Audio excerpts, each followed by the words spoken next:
बिस्मिल्लाहिर्रहमानिर्रहीम, अस्सलाम वालेकुम। Live with doctor Shahid Masood के साथ मैं हूं सुमेरा सलीम। नाज़रीन, chairman People's Party Bilawal Bhutto Zardari साहब ने आज कहा है कि हमारा मुकाबला गुर्बत, महंगाई, बेरोजगारी से है। हम सबको मिलकर इसका खात्मा करना है। पीपल्स पार्टी का मंशूर भी वाज़ेह है। दूसरी जानिब साद डार साहब ने सेनेट इजलास में कहा है कि कौम को इत्मीनान मिले बगैर सैकड़ों दहशतगर्दों को छोड़ दिया। खतरनाक दहशतगर्दों को छोड़ना किसका फैसला था, इस बात की निशानदही होनी चाहिए। इसके अलावा भी दीगर मौज़ूआत पर गुफ्तगू करेंगे। स्टूडियो हमारे साथ मौजूद है डॉक्टर शाहिद मसूद। अस्सलाम वालेकुम डॉक्टर साहब। आज जो है चेयरमैन तहरीके इंसाफ की अहलिया बुशरा बीबी साहिबा जो है 190 मिलियन पाउंड स्कैंडल केस में नैब रावलपिंडी में पेश हुई। उनके जो है नैब की जानिब से बुशरा बीबी साहिबा के सामने 11 सवालात भी रखे गए हैं। क्या कहेंगे इस केस के हवाले से? देखिए, उनका नाम ECL पे डाल दिए और ये जो 190 मिलियन पाउंड का स्कैंडल है, बाकी तो खबरें जाहिर है कि वो इलेक्शंस के हवाले से और सरगर्मियाँ कल नवाज शरीफ साहब जा रहे हैं बलूचिस्तान और बिलावल भुट्टो जरदारी साहब ने क्या कहा है, वो पॉलिटिकल मामला है। लेकिन ये जो मामला हैं इसमें दो तीन आम बातें जो मुल्क की, एक तो ये कि ये 11 सवाल जो रखे हैं और साथ उनका नाम ECL पे डाला गया है और नैब के जो ज़राए हैं वो ये कह रहे हैं कि अगली पेशी पे गालिबन या किसी भी वक्त बुशरा बीबी को गिरफ्तार किया जा सकता है। सही।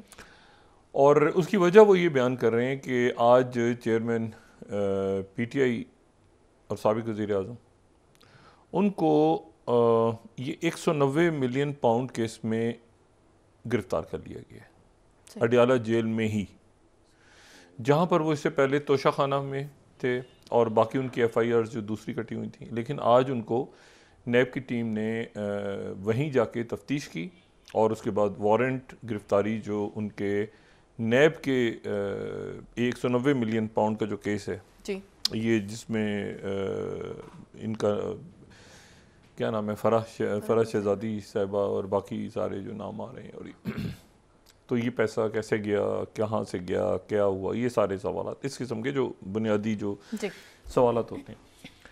तो ये दो बातें हुई। तीसरी जो बात है वो ये है कि ये तो बातें जाहिर है कि जो इनमें ये तल्ख खबरें, जो दूसरी बात है वो एक बड़ी हमारे सिस्टम के लिए एक बड़ा अच्छा एक अच्छी खबर आज मुझे पता चली और मैंने कहा मैं उसको प्रोग्राम में डिस्कस करता हूँ। वो इस्लामाबाद हाई कोर्ट से आई।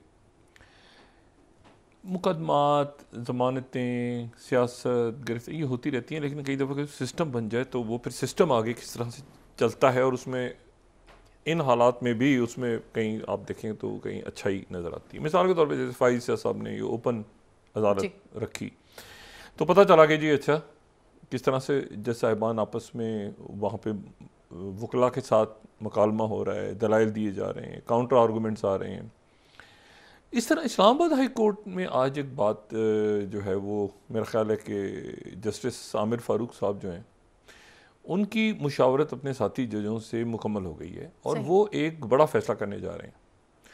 और वो फ़ैसला जो है वो, हालांकि वो पाबंद नहीं है, ऐसा कोई फ़ैसला करने के वो पाबंद नहीं है। ये फाइजा साहब की ओपन कोर्ट एक अच्छी है, आगे भी आइंदा भी इस तरह से अगर होता है तो लोगों को पता चलता है। सारा के बेंचेस भी वो तकसीम भी ख़त्म हो गई है, बेंचेस आगे पीछे भी हो रहे हैं, वो देखते हैं कि आने वाले दिनों में। लेकिन जो इस्लामाबाद हाई कोर्ट का फ़ैसला है, यानी जो जज साहिबान ने आमिर फ़ारूक साहब ने उनके साथ मुशावरत के बाद, वो बड़ा मेरा ख्याल है कि बाकी भी मैं समझता हूँ कि जो मुल्क की हाई कोर्ट्स हैं उनको अगर ये फ़ैसला इस पे इम्प्लीमेंटेशन हो जाती है इस्लामाबाद हाई कोर्ट की तरफ से, एक तो ये कि ये इस्लामाबाद हाई कोर्ट इसके लिए मुबारकबाद की, बहुत मुबारकबाद की मुस्तहिक है और हम शुक्रिया अदा करते हैं उनका, क्योंकि एक लंबा सिस्टम वो ये फ़ैसला हुआ है कि अगर कोई एक जज छुट्टी पे होंगे तो उनके, अगर एक दिन मिसाल के तौर पे एक जज किसी वजह से नहीं आ सके जी, तो उनके जो मुकदमात हैं वो ऐसा नहीं कि उनके मुकदमात उस दिन जो है वो कॉज लिस्ट ही ख़त्म हो गई। उनके मुकदमात दूसरे जो सीनियर जज, सीनियर तरीन जज होंगे जो अवेलेबल होंगे, वो उस दिन उनके मुकदमा सुनेंगे, कोई ना कोई पेशरफ उसमें होगी। सही। मतलब ऐसा नहीं होगा अब कि जज साहिबान के ना होने की वजह से जो साइलीन हैं वो रुल रहे हैं। ये एक बहुत मेरा ख्याल से एक ऐसी बात है जी, कि जो हम अक्सर देखते थे कि जी वो मुकदमा लगा हुआ है, जज साहब नहीं है तो जी अच्छा, ये देखें ये इसका ट्रिकल डाउन इफेक्ट आना चाहिए। ट्रिकल डाउन, जाहिर है कि हाई कोर्ट तो सारी एक ही, लेकिन अब Balochistan high court, Sindh high court, Punjab high court, Lahore high court, ये सबको देखना चाहिए कि ये उन्हीं रिसोर्सेज में ये काम हो रहा है। और ये अच्छा, फिर एक और चीज़ बड़ी आज एक इंटरेस्टिंग खबर आई, वो ये आई कि जनाब जो लोग आते हैं दूर से हाजिरियां लगवाने के लिए, यानी पता ये चल रहा है कि जी अडयाला जेल है जैसे, तो अडयाला जैसे कोई 300 बंदा रोज आता है और हाजिरी लगा के चला जाता है। और इसी तरह से जो है वो मुख्तलिफ बाहर से लोग आते हैं, पाकिस्तान से बाहर से, यहाँ से एक नोटिस निकला हुआ है अदालत से, वो बाहर से आए, हाजिरी लगाई, फिर टिकट लेके वापस गए। अब जनाब ये पता चल रहा है, आज मुझे बताया गया, ये मैंने बड़ा इस पे मतलब ये तो बड़ा कमाल हो, वो ये हो रहा है कि जिनकी वहाँ पर हाजिरी होनी है आइंदा से जी, तो अगर वो खुद नहीं में आएंगे तो वो वीडियो लिंक के थ्रू उनकी हाजिरी काउंट हो जाएगी। सही, मतलब है कि हाजिरी जो है सिर्फ हाजिरी, अगर तो मुकदमा चल रहा है कोई तो और मामला है ना, लेकिन अगर हाजिरियां लगनी है तो हाजिरी के ऊपर। अच्छा, फिर मैंने पूछा, मैंने कहा ये तो कोई लंबा चौड़ा इसमें कोई घपला होगा, कोई पैसा वैसा इसमें कहीं खाया गया होगा, क्योंकि ये तो एक बड़ा सिस्टम है ना कि जी यहाँ तो लैपटॉप और वो पेंसिलें और गिलास और ये चीज़ें वो चीज़ों में पैसा खाया जाता है। पता चला कि ये मैंने कहा कोई बड़ी कोई आउटसोर्स किया होगा किसी बहुत बड़ी कंपनी को। तो पता चला कि ये 7 या 8 नौजवानों की एक टीम है जो इस्लामाबाद हाई कोर्ट में ही जो काम करते हैं, और उन्होंने ये सारा मैकेनिज़्म बनाया है जिसके तहत जो है वो अगले 2-3-4 हफ्तों में ये यहाँ पे इस पे अमल दरामद वो तेज़ी के साथ लगे हुए हैं। सही। और वो फिर मुख्तलिफ़ जगहों पे, और ये मुल्क से बाहर भी, और साथ ही ये है कि वो जो मतलब उनको वहाँ पे कि जी आपकी हाज़िरी है, कोई बंदा सऊदी अरब में बैठा है, कोई कहीं बैठा है, कोई कहीं बैठा है, उनको कहा कि जी आप वीडियो लिंक पर आ जाएँ, उन्होंने वीडियो लिंक पर बात की कि जी मुझे बताया, मैंने एक आर्गूमेंट होती है ना, मुझे लगाना चाहता हूँ, मुझे ज़मानत चाहिए, कोई मसला चाहिए, ये हो रहा है वो, तो वहाँ से बैठ के वो अदालत के साथ बात कर सकते हैं। तो ये जो चीज़ है ये मेरे ख्याल से बड़ी इंटरेस्टिंग, और ये भी बड़ी कि जज साहबान ना होंगे, अगर छुट्टी पे होंगे तो भी कोई ना कोई जज उनकी जगह वो केस सुनेगा। बाकी अदालतों को भी मेरे ख्याल से सुप्रीम कोर्ट या इस्लामाबाद हाई कोर्ट की बात हो रही है, सुप्रीम कोर्ट में तो वैसे नहीं शायद हुआ, लेकिन high court, Islamabad high court के इस इक़दाम को फॉलो करना चाहिए। दूसरी जो बात है वो ये है कि जंग का अगला मरहला, बड़ी जंग का एक और अगला मरहला शुरू हो गया, और उसमें ये हुआ है कि 2 बातें बड़ी, एक तो ये कि जो शिफा अस्पताल है वो इस वक्त तकरीबन सारे अस्पताल जितने भी गज़ा के हैं वो चारों तरफ से घेरे जा चुके हैं, और वहाँ पे गोलाबारी हो रही है, और मरीज़ भी मारे जा रहे हैं, और फ्यूल भी नहीं जा रहा, और कुछ भी नहीं हो रहा। लेकिन जो इसमें दूसरी बात है वो ये है कि एक ख़ातून है, ठीक है, जिनका नाम है सोलिया ब्रेवरमैन। अच्छा, अब सोलिया ब्रेवरमैन, अगर मैं गलत प्रोनाउंस नहीं कर रहा, कुछ मुख्तलिफ अंदाज में लोग इनका नाम लेते हैं, इनको आज इनको अपने ओहदे से हटा दिया गया, बरतरफ कर सैक कर दिया गया। सही। और सैक जो है इनको वो बरतानिया के जो वज़ीर आज़म है ऋषि सुनाक, उन्होंने अपनी काबीना की सेक्रेटरी दाखिला, होम मिनिस्टर, होम सेक्रेटरी, उनको अब उनके ओहदे से हटा दिए। सही। ये एक अजीब व गरीब खातून थी, दूसरी दफ़ा ये अपने ओहदे से हटी हैं। इससे पहले इनको पिछले साल लिज ट्रस ने हटाया था। सही। और ये जो हैं ये मतलब ये वो खातून है जिन्होंने पिछले साल ये बयान दिया कि मेरी ज़िंदगी का ख्वाब है कि मैं जो पनाह गुज़ीन आते हैं यहाँ पे, तो जो बरतानिया में जो पनाह गुज़ीन आते हैं उन पनाह गुज़ीनों को मैं रवांडा में देखूँ, ठीक है, रवांडा में मैं उनको देखूं। अच्छा, ये तो ख्वाब जो था इनका ख्वाब ही रह गया, क्योंकि वो जो लोग थे, ह्यूमन राइट्स की जो एसोसिएशंस थी और बाकी सारे लोग थे, वो चले गए अदालत में, और अदालत ने जो है वो इनको वो फैसले को उड़ा दिया कि जी रवांडा नहीं भेजना। ये चली गई सुप्रीम कोर्ट में, सुप्रीम कोर्ट का फैसला आना है अभी 1 आध दिन में, लेकिन उससे पहले ही इनको ज़बरदस्त हो गई है, ठीक है। अच्छा, ये इंडिपेंडेंट पहली स्लाइड दिखाएं। ये कहती है कि मेरा ड्रीम, इन्होंने ये पिछले साल कहा था कि मेरा ड्रीम ऑब्सेशन है कि मैं एक फ़्लाइट जो है वो देखूं जिसमें असाइलम सीकर्स रवांडा जा रहे हैं, ठीक है। सेकंड स्लाइड पे जून में हुआ, कोर्ट ने उड़ा दिया इसको, असाइलम सीकर रवांडा नहीं जाएंगे। अच्छा, फिर राइटर्स ने बड़ी एक इंटरेस्टिंग रिपोर्ट दी कि रवांडा जाने का जो खर्चा है हर असाइलम सीकर का, वो 1,69,000 पाउंड होगा, ठीक है। ह्यूमन राइट्स वॉच ने भी चौथी स्लाइड में इसको उड़ा दिया। फिर एक कैसेट, एक वो ऑडियो जो है वो वीडियो करके एक जर्नलिस्ट ने आउट कर दी, और वो बड़ी एम्बेरसिंग थी। पांचवी स्लाइड वो ये थी कि जो रवांडा के एम्बेसडर हैं वो खुद कह रहे हैं कि ये एब्सोल्युटली गलत, ये बात ही गलत कर रही हैं, हमारे मुल्क ज़बरदस्ती भिजवा रही हैं, हमारे मुल्क में तो ये पॉसिबल ही नहीं है। तो वो उनकी वो जनाब एक ओवर्ट ऑपरेशन किया, उसके बाद वो एम्बेरसमेंट हो गई वहाँ पे। तो ये बड़ी अजीब हो गई। लेकिन इनकी दूसरी जो ये देखें, इनके जो वालिदैन हैं जी, उनका ताल्लुक मॉरिशस और कीनिया से है, ये खुद इमिग्रेंट फैमिली से हैं, और वो फिर इंडिया के ओरिजिन, वालदा हिंदू और वो क्रिश्चियन, इंडियन ओरिजिन। लेकिन आप ज़रा इनका कमाल देखें, जब पिछले साल इनको हटाया इसलिए गया था कि ये अपने प्राइवेट ईमेल से जो है वो एक अपने दूसरे पॉलिटिशियन को ईमेल करके हसास डॉक्यूमेंट्स दे रही थी। सही। अच्छा, इंडिया से इनका ताल्लुक है, इंडिया के भी पीछे पड़ गई। अच्छा, इनका जी मैं यहाँ स्टेटमेंट्स आपको दिखाऊं, ये जो है ये इतना ज़्यादा इन्होंने मसला खड़ा किया। 7वीं और 8वीं स्लाइड अगर देखें, ये 8वीं स्लाइड के Suella Braverman speaks out against likely UK trade deal with India. India के ख़िलाफ़ इन्होंने बात की। उसके बाद इंडिया ने नेशनल, ये यूए का अखबार में कोट कर रहा हूँ, इंडिया रिबक्स, इनके बयान को रिबक किया उन्होंने ब्रेवमैन को, ठीक है। उसके बाद जो है इन्होंने पाकिस्तानियों के खिलाफ एक बात की कि जितने भी वहाँ गैंग्स घूमते हैं वो तो सारे यानी पहले इंडिया के साथ वो ट्रेड डील ख़त्म हो रही थी, ऋषि सुनक खुद कूदे बीच में और उन्होंने कुछ चुप करवाया। उसके बाद ये हुआ कि ये इन्होंने, ये जो बीबीसी की स्लाइड है, पाकिस्तानियों के जितने वहाँ पे ग्रुप हैं वो पाकिस्तानी गैंग्स पाकिस्तानी हैं उसमें सारे। उस पर प्रेस रेगुलेटर्स ने सख्त इन पर इल्ज़ाम लगाया, और फिर गार्डियन ने इस पर एक पूरा पीस लिखा जो 10 स्लाइड है। इन वन वल्गर सूप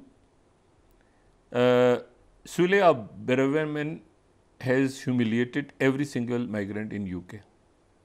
अच्छा, और उसके बाद जो है वो कि मतलब ये तो बड़ी, फिर उन्होंने कहा कि मल्टी कल्चरलिज्म यहाँ नहीं होना चाहिए, यहाँ ये जो सारे इंडियंस और पाकिस्तानी और मुख्तलिफ मुल्कों के लोग हैं, ये तो मल्टी कल्चरलिज्म फेल हो गया है, यहाँ तो एक ही रंग और नस्ल के। हालांकि ख़ुद इनका ताल्लुक यानी अजीब सा, एक इनका अजीब सा रोल रहा। और फिर पिछले दिनों इन्होंने अपनी पुलिस के ऊपर चढ़ाई कर दी, और ये 12वीं स्लाइड, इन्होंने कहा कि वॉइस ऑफ अमेरिका को कोट कर रहा हूँ, इन्होंने कहा कि हमारी जो पुलिस है ये फ़लस्तीनी जो मुजाहिरीन है उनके साथ मिली हुई है, और ये इसलिए उनको कुछ नहीं कर रही। ये जो 2-2, 3-3 लाख, 4-4 लाख लोग जमा हो रहे हैं, पुलिस को चाहिए कि इनको पकड़ के मारे, अंदर करे, गोली मचो करना है, उनके खिलाफ कुछ नहीं कर रही। इतना सख्त इल्ज़ाम लगा दिया पुलिस पे कि गार्डियन की 13 स्लाइड, पुलिस ने आगे से जवाब को ये सख्ती से पुलिस की तरफ से आया कि जी हमारी होम मिनिस्टर क्या बात कर रही हैं, जो 13 स्लाइड है गार्डियन की वो क्या बात कर रही हैं। और पुलिस ने आगे से कहा कि ये जो बायस होना है ये हमारे पूरी पुलिस डिपार्टमेंट के ऊपर एक हमला है, हम क्या इतने सारे लोगों को हम क्या करें यहाँ पे, ठीक है, हम तशद्दुद नहीं होने दे रहे, रोक रहे हैं, लेकिन हम क्या मतलब उनके ऊपर करें। बहरहाल इनको आज ओहदे से हटा दिया। लेकिन दूसरी बड़ी खबर क्या है, इसके साथ जुड़ी हुई और एक खबर है, अभी ये जरा जंग पर भी आते हैं, लेकिन ये जंग की पहली कैजुअल्टी है। सही, इसको जंग की पहली कैजुअल्टी ये हुकूमत जो ऋषि सुनक की हुकूमत में जो ऊपर नीचे हो रहा है, और क्यों कह रहा हूँ, इनका जाना एक तो ये फ़लस्तीन के उस पर, लेकिन इनकी जगह जो संभाली है वो संभाली है जो वहाँ के फॉरेन सेक्रेटरी हैं, बरतानिया के फॉरेन सेक्रेटरी जो रहे हैं अभी 2 रोज़ पहले तक, ठीक है, उन्होंने जो है वो कैवले जो हैं उन्होंने इनकी जेम्स कैवले उन्होंने जगह इनकी संभाल ली है। लेकिन उससे जो ज़्यादा इम्पॉर्टेंट बात है कि फॉरेन सेक्रेटरी कौन बना है। वो फॉरेन सेक्रेटरी तो बन गए ना होम सेक्रेटरी, ठीक है, लेकिन फॉरेन सेक्रेटरी कौन बना? फॉरेन सेक्रेटरी डेविड कैमरॉन बन गए, जो बरतानिया के साबिक वज़ीर आज़म हैं। वो 2010 से 2015 तक वज़ीर आज़म बरतानिया रहे हैं। अच्छा, और वो वज़ीर आज़म बरतानिया रहे हैं, और मतलब है कि एक उनकी बड़ी ज़बरदस्त शख्सियत रही है, और वो फॉरेन सेक्रेटरी हैं। अच्छा, अब मौजूदा सूरत हाल में उनका फॉरेन सेक्रेटरी बनना जो है ये क्या मानी रखता है। एक शख्स के साथ उनके अजीबोगरीब ताल्लुकात हैं पूरी दुनिया में, और उस शख्स का नाम है नेतन्याहू, बीबी नेतन्याहू। अच्छा, बीबी नेतन्याहू के साथ उनके जो ताल्लुकात हैं जी, जो मैंने आपसे कहा ना, जंग की कैजुअलिटीज अब आएंगी सामने। कैजुअलिटीज कौन कौन है इस जंग की? जी, सबसे पहले तो आप ज़रा सिर्फ ये देखें कि उनके बीबी नेतन्याहू के साथ जो मामलात हैं, वो मामलात उनके कोई भी, अगर हम एक उनका माजी का बयान देख लें, मिसाल के तौर पे हम वॉल स्ट्रीट जर्नल देखें, नहीं वॉल स्ट्रीट जर्नल नहीं, हम ये यहाँ से हम उठाते हैं कोई भी अगर स्टेटमेंट हमारी टीम यहाँ लगाए, मैं इस वक्त देख रहा हूँ, ये 14th से हम स्टार्ट करते हैं ना, 14th स्लाइड। डेविड कैमरॉन ने रिज़ाइन कर दिया as a patron of Jewish National Fund. अच्छा, जूइश नेशनल फंड के तौर पे डेविड कैमरॉन रिज़ाइन कर गए। जूइश नेशनल फंड वो फंड था जो कि फ़लस्तीनी जगह को खरीदने के लिए यहूदियों ने कायम किया था, जिस फंड के तहत 1948 में अरब जगह खरीद के वहां पर इसराइल कायम हुआ था। और कभी कोई वजीर आजम 110 सालों में बरतानिया का उस फंड से अलग नहीं हुआ, ये अलग हो गए।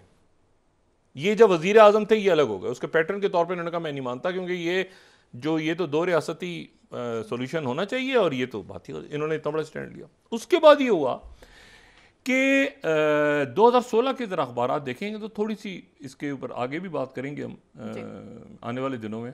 सही। नेतन्याहू टू कैमरॉन, ये 25 फरवरी 2016।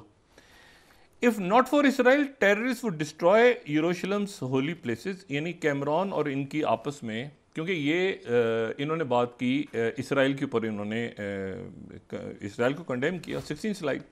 David Cameron blast Israel's genuinely shocking illegal settlements. इन्होंने कहा कि जितनी आबादकारियां हो रही हैं ये मगरबी किनारे पर, बाकी ये सारी की सारी मुजरिमाना हरकत है, ये जराइम है, और इनको यहां से हटाया जाए। ये नेतन्याहू से खुल के इन्होंने बात की, खुले ये बतौर वजीर आजम बरतानिया। ऋषि सुनाक को देखें ना भी, और आप डेविड कैमरॉन से मिलाएं। अब इंडिपेंडेंट की हेडिंग आपको दिखा रहा हूं मैं, ये 16 में, ठीक है। उसके बाद ये है कि 2016 का ही New York Times, Benjamin Netanyahu rebukes David Cameron for criticising Israel. यानी इनके दरमियान ऐसी खुल के जंग हुई 2016 में। उसके बाद यह है कि गार्डियन ने 2015 lasting peace in Israel requires two state solution से कैमरॉन। अच्छा, ये बिल्कुल इनकी जो है ना स्टेट पॉलिसी, साबिक वजीर आजम रहे हैं, मतलब सेक्रेटरी, फॉरेन सेक्रेटरी बने। आप देखें अचानक पॉलिसीज कैसे ऊपर नीचे, वो मुहतरमा बाहर हो गई। मैंने कहा पहली कैजुअलिटी इस जंग की जो है वो ये है प्रेशर, पब्लिक प्रेशर देखें, अवामी प्रेशर, और ये मुल्क सारे जमा हुए, करारदादें मंजूर हुई हैं, सब कुछ हुआ है। आगे जाहिर है कि कोई मतलब है कि मतलब उसका प्रेशर देखें ना आप। मोहतरमा रिज़ाइन कर गई। अच्छा, मोहतरमा रिज़ाइन कर गई, और उनकी जगह ये जो है ये अब वज़ीर आज़म सेक्रेटरी खारजा आ गए। इनकी बड़ी क्लियर पॉलिसी, इसराइल में बड़ा शदीद रद्दमल है इनके आने पे, सही, ठीक है। क्योंकि डेविड कैमरॉन और बीबी नेतन्याहू की तो आपस में मतलब है कि खुल के पब्लिक में हुआ है ना। उन्होंने कहा ये इसको ख़त्म करो यहाँ से, ठीक है। और मैं मतलब है कि एक दिन तो उन्होंने खिताब करने से इनकार कर दिया था डेविड कैमरॉन ने इनकी पार्लियामेंट से। अब इशू ये है कि वो फॉरेन सेक्रेटरी हैं, अब वो डील करेंगे मामलात को। उधर जो है सीरिया पे रात को फिर अटैक हुआ है, सही। अमेरिका ने अटैक किए, अमेरिका ने सीरिया, ईस्टर्न सीरिया पे अटैक किया, और 2 जगहों पे उनका अटैक जो है वो ज़्यादा हुआ है। एक तो अल मदायीन पे हुआ है और एक अबू कमाल पे हुआ है। अच्छा, और उन्होंने, अभी सवाल ये है कि ये अटैक उन्होंने क्यों किया है। 24वीं स्लाइड है। न्यूयॉर्क टाइम्स कह रहा है US carried out another round of air strikes in targets tied to Iran.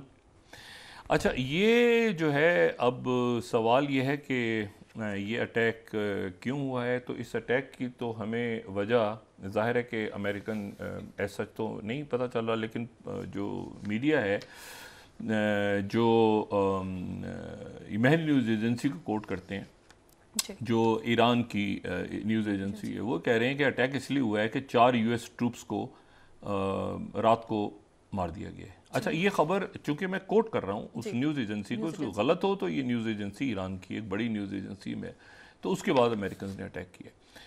अच्छा, और उसके साथ ही ये संगीन मामला है। अब ये सही इसकी तरदीद होना अमेरिका की तरफ से ज़रूरी है, क्योंकि ईरान की न्यूज़ एजेंसी ने खबर दी है। इसकी तरदीद होना अमेरिका की तरफ से ज़रूरी है, लेकिन ये जंग जो है ये वहाँ पर चलेगी। साथ ही बीबी नेतन्याहू को एक कॉल गई है बड़ी सख्त, और वो कॉल गई है अमेरिका की तरफ से कि ये दोबारा ये नबका का और ये जो लेबनान के साथ मामलात को ठंडा करो। ये जो कल तुम्हारे वजीर ने बयान दिया था, लेकिन ये मामला ठंडे नहीं हो रहे।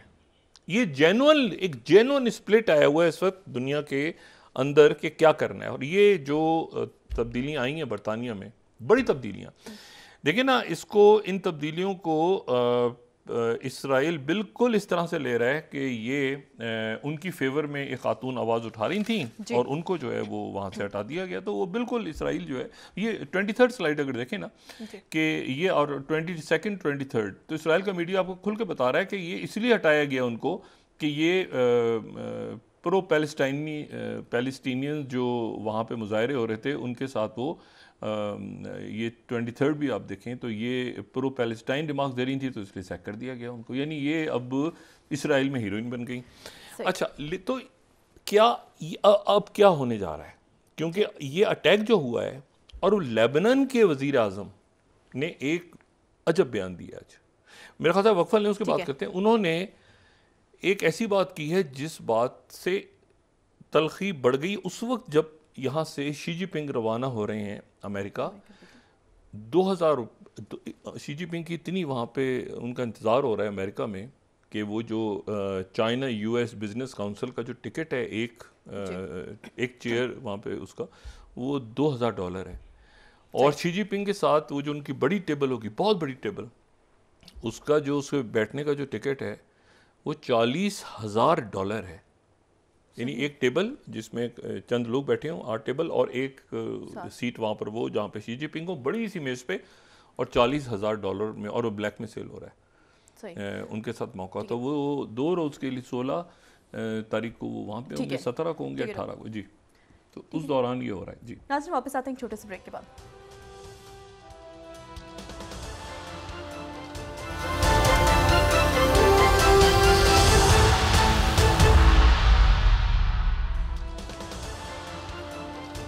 वेलकम बैक नाज़रीन। डॉक्टर साहब, तो आप कह रहे हैं कि जंग का अगला मरहला शुरू हो रहा है, तो क्या होगा अगला मरहला?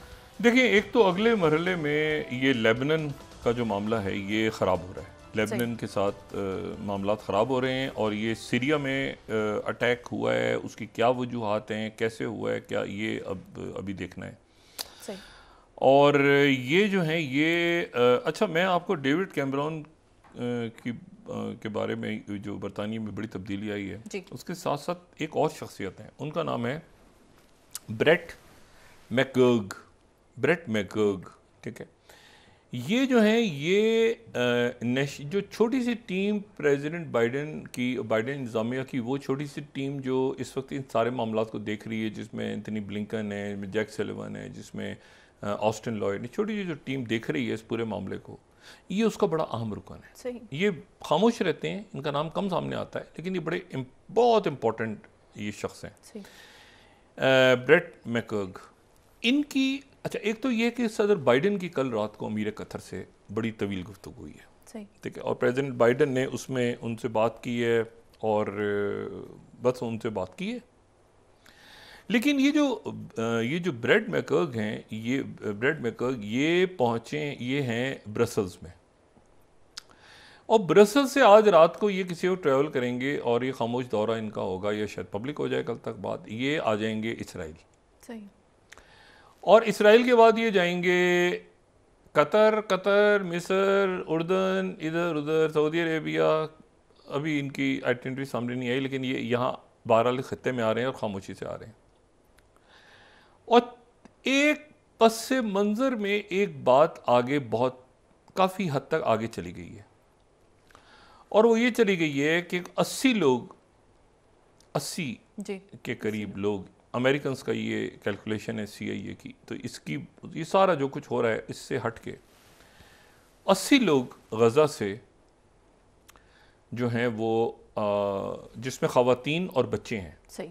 ये मैं बात रिपीट कर दूं, जो कि हमास यहाँ से ले गए थे, कुछ 240 के करीब हैं शायद, ये 250, उनमें से 80 ख़वातीन और बच्चों को हमास रिहा करने पे उनकी तरफ से नरमी दिखाई गई है। सही, वो रिहा कर सकते हैं।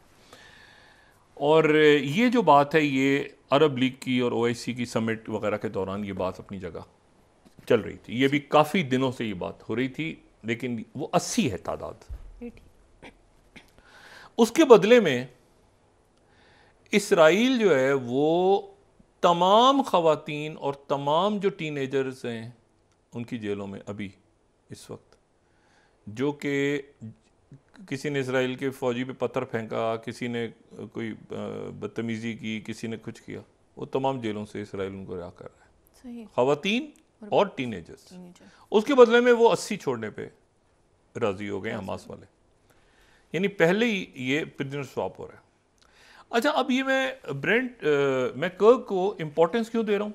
मैं इसलिए इनको इम्पोर्टेंस दे रहा हूँ कि कुछ अर्से पहले लोगों को यकीनन याद होगा कि अमेरिका ने अच्छा, ये प्रिजनर कैंप का जो लफ्ज़ है ना, सबसे बड़ी जेल गज़ा दुनिया में सबसे बड़ी जेल है, सबसे बड़ी, ये डेविड कैमरॉन का लफ्ज़ है।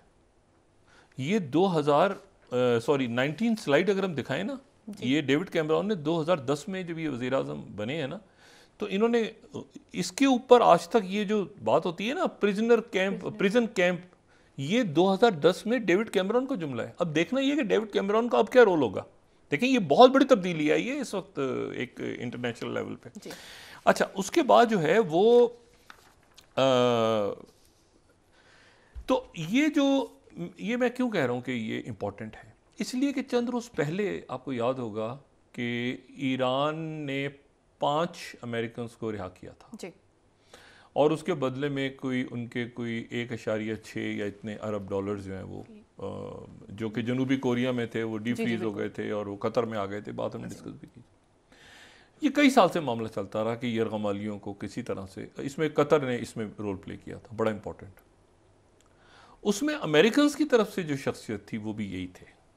मतलब ये जो हैं ये इनका बड़ा इंपॉर्टेंट रोल है। ये कैदियों को, ये जो निगोशिएशंस होती हैं, ये बड़ा मुश्किल काम होता है, साल लगते हैं इस तरह के मामले। तो ईरान और ये कतर में ईरान और अमेरिकन के दरमियान जो मुआहदा हो रहा था कैदियों को छोड़ने का, अच्छा वो पैसा फिर दोबारा जंग हुई तो वो फ्रीज़ हो गया, लेकिन कतर में ही पड़ा है, ईरान को नहीं, वो हो जाएगा मामला। तो ईरान भी इस वक्त ये देख रहा है कि ये, सऊदी अरब भी देख रहा है कि ये मरहला, इसमें पेशरफ्त हुई है।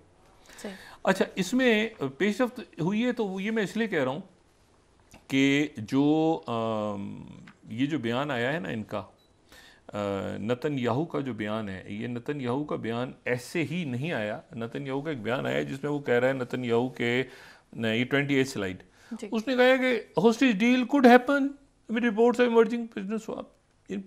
कैदियों का तबादला होने जा रहा है, कैदियों का तबादला। अब कैदियों का तबादला इस तरह से है कि 80 का नंबर उधर है। अच्छा, हमास के लोगों ने भी लिस्ट नहीं दी, मैंने हम उधर भी चेक किया, मैंने ये अरब मीडिया को भी चेक किया, उन्होंने कहा जी हो रही है चीज़, खामोशी से हो रही है, ज़्यादा हम इसको नहीं कर रहे, लेकिन 80 का नंबर उधर से है, 80 वो छोड़ेंगे। ये सारे औरतों और बच्चों को छोड़ेंगे जो जेलों में जो पत्थर मार के मस्जिद अक्सा आगे भी, ये सबको छोड़ देंगे। जो बड़े जो कैदी हैं, जो मर्द हैं, अभी नहीं मर्द यानी 20 साल से कम उम्र, वो भी छोड़ने पड़ेंगे इनको। जो 20 साल से ज़्यादा उम्र के लोग हैं, तमाम टीनेजर्स और ख़वातीन इसराइल छोड़ रहा है, ये आमादा हो गया।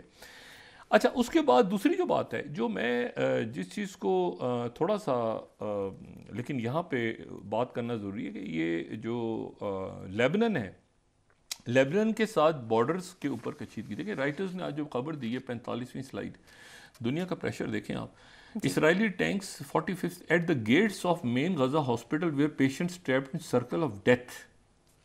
एक मौत का चारों तरफ से एक दायरा खींच के अस्पताल की लाइट्स वगैरह बंद कर दी। वो कह रहे हैं कि इसके नीचे टनल्स हैं, इसके नीचे जो है सुरंगें हैं अस्पताल के नीचे। अच्छा, और साथ ही नेतन्याहू ने अपने मिनिस्टर को डांट पिलाई है, क्योंकि अमेरिका से उधर से ऑस्टिन लॉयड की कॉल आई है या जैक सलिवन की कॉल आई है कि ये बकबक अपने वजीरों से कहो कि बकबक करना बंद करें। तो आगे से ये 43rd स्लाइड जो है ना कि PM नेतन्याहू, बीबी नेतन्याहू ने मिनिस्टर को कहा कि चुप हो जाओ, ये जो नकबा और गज़ा पे न्यूक्लियर और इस तरह की बकवास कर रहे हो, ये बंद करो करना। अच्छा, उसके बाद जो ये जो खबर है ना, जो मकीती की खबर है जी जो अकीती जो कि लेबनान के केयर टेकर प्राइम मिनिस्टर हैं जी, उनका ये स्टेटमेंट एक तो ईरान का प्रेस टीवी कोट कर रहा है सही, और दूसरा दिस इज़ बैरूत वहाँ का एक लोकल अखबार भी इसी स्टेटमेंट को दे रहा, उन्होंने इंटरव्यू दी है और 40th और 41st लाइन उन्होंने कहा है कि we maintain self control and have 3 months plan. अच्छा, ये हिजबुल्लाह तो अलग लड़ रही है ना। जी उन्होंने कहा कि हिजबुल्लाह ये लेबनान के ऊपर चूंकि गोलाबारी हो रही है और लेबनान पे स्ट्राइक्स कर रहा है जो लेबनान जो इसराइल है, तो अगर जंग छिड़ गई तो 3 और फिर इसी को प्रेस टीवी इसी इंटरव्यू को प्रेस टीवी ने पिक किया है कि Lebanon has contingency plan in case of war calls for urgent cease fire, यानी 3 महीने का वो कह रहे हैं कि हमारे पास जो है वो हमारे पास प्लान भी है और हमारे पास जो है वो इन केस जंग छिड़ जाए तो हम लिबनान तैयार बैठे हैं। लिबनान इसलिए तैयार बैठे हैं कि लिबनान के बारे में अमेरिकन और लिबनान को किसी सूरत अमेरिकन नहीं खींचना चाह रहे जंग में, ये मैं आपको बता दूं लिबनान को। और ये नेतन्याहू चाह रहे हैं कि लिबनान, क्योंकि लेबनान के बारे में ये देखें ये जो मिसाइल गिराया है ना हुतीस ने, अभी इसका काफ़ी इसका असर रहेगा बहुत। उनको यकीन है इस बात का अमेरिकन को कि हिजबुल्लाह के पास रशियन वेपन्स हैं। अच्छा, और ये मेरा ख्याल है कि ठीक है उनको, क्योंकि उसकी वजह ये है कि हमने देखे हैं ना रशियंस वहाँ पे डेमास्कस में, मैं तो खुद देखे हैं डेमास्कस में रशियंस और बशारुल असद को, दुनिया को पता है कि बशारुल असद को, और वहाँ से वजारत खारजा वजारत दाखिला अमलन जो है वो हिजबुल्लाह रन करती है लेबनान की। अगर जाना हो ना, जब मैंने ट्रैवल किया ये बैरूत से डेमास्कस, ये बड़े बुरे दिनों में, अभी नहीं, मैं ये 2016-15 जब ये दाइश और सारा, तो जो परमिशन देते थे और जो चेक करते थे वो हिजबुल्लाह वाले खड़े होते थे सड़कों पे। आगे तो दाइश वालों के साथ वो फिर अलग कहानी है, वो कभी कि उनके साथ कौन से लोग कनेक्ट थे किस मुल्क के, क्या उनसे परमिशन लेनी पड़ती थी। मगर यहाँ से ये और बड़ी शदीद लड़ाई होती थी, तो उस ज़माने में काफ़ी ट्रैवल करने का उस दौर में मौका मिला। अच्छा, लेकिन मैं सिर्फ आपसे ये कह रहा हूँ कि वो उनके लेबनान बीच में ना आ जाए। अच्छा, इसमें अब ये इंतज़ार किस चीज़ का हो रहा है, ये देखें, ये शी जिनपिंग की मुलाकात होनी है, इसमें फाइनेंस, ताइवान, ये वो सारा डिस्कस होना है, थोड़ी सी मुलाकात होगी और साइड लाइन्स पर होगी, वो अटेंड करने जा रहे हैं एपेक, यानी ये चाइना का दौरा, चाइना के प्रीमियर बाइडेन से मिलने नहीं जा रहे, वो एक कॉन्फ्रेंस में अटेंड करने जा रहे हैं जिसमें और भी एशिया पैसिफिक के मुल्क हैं तो वो भी जा रहे हैं, और साइड लाइन में बाइडेन से मुलाकात हो जाएगी और साथ ही ये खाना हो जाएगा। और खाना जो है वो जो CEO समिट हो रही है उसका एक हिस्सा है, और उसकी टिकट बिक रहे हैं धड़ाधड़, शी जिनपिंग से मिलना है सबने। अच्छा, अब मसला ये है, लेकिन वहाँ पर कौन सा ताइवान डिस्कस होगा क्या, क्योंकि असल मसला तो यूक्रेन की जंग फंस गई है और स्टेलमेट हो गई है, यूक्रेन की जंग स्टेलमेट है, ठीक है।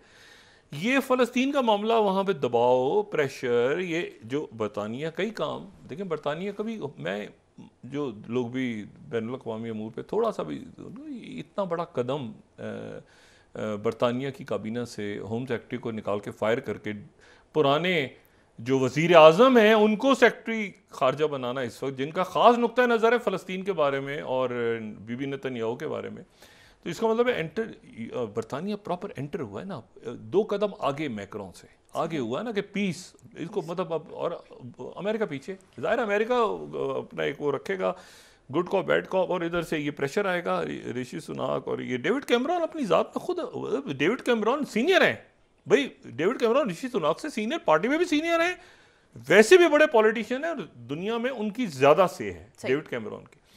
अब डेविड कैमरॉन आए उधर से, अब वो जंग बनती तो बीबी नेतन्याहू, उनको मैसेज चला गया कि अभी दोबारा ये बात नहीं करना, अस्पताल को उन्होंने घेरा हुआ है, शी जिनपिंग का दौरा ख़राब नहीं होना चाहिए बीच में। इधर से ईरान कह रहा है कि जी हमने वो जो स्ट्राइक हुई है रात को वो इसलिए हुई है कि हमने बंदे मार दिए हैं, ये बंदे मार दिए हैं तो ये बड़ी ख़तरनाक चीज़ है।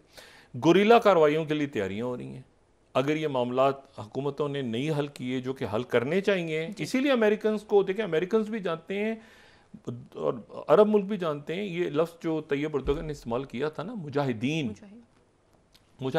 ज़ाहिर है जिहाद और लड़ रहे हैं सारे, फ़लस्तीनियों के लिए एक ख़ास लफ्ज़ इस्तेमाल होता था, और वो लफ्ज़ इस्तेमाल होता था फ़दाईन, फ़लस्तीनी फ़दाईन, यानी फ़िदा करने वाले अपनी जान।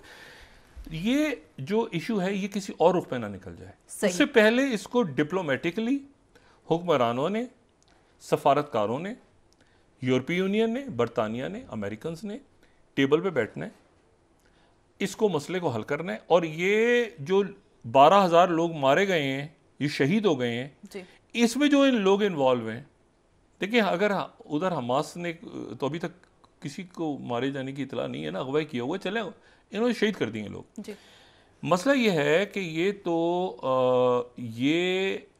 तो जंगी जराइम का केस है, सही हो गया है जी। ये प्रॉपर ट्रायल का केस है। ये अब आगे इसके ऊपर वो क्या, आपका क्या ख्याल है कि वो 12,000 या जाने दे के शहीद, अपने पूरे ख़ानदान शहीद, 12,000 जिसमें 2/3 ख़वातीन और बच्चे, तो वो उसके बाद जो है वो ये बीबी नेतन्याहू से वो जो है इसके साथ बात करेंगे? नहीं, ऐसे नहीं है।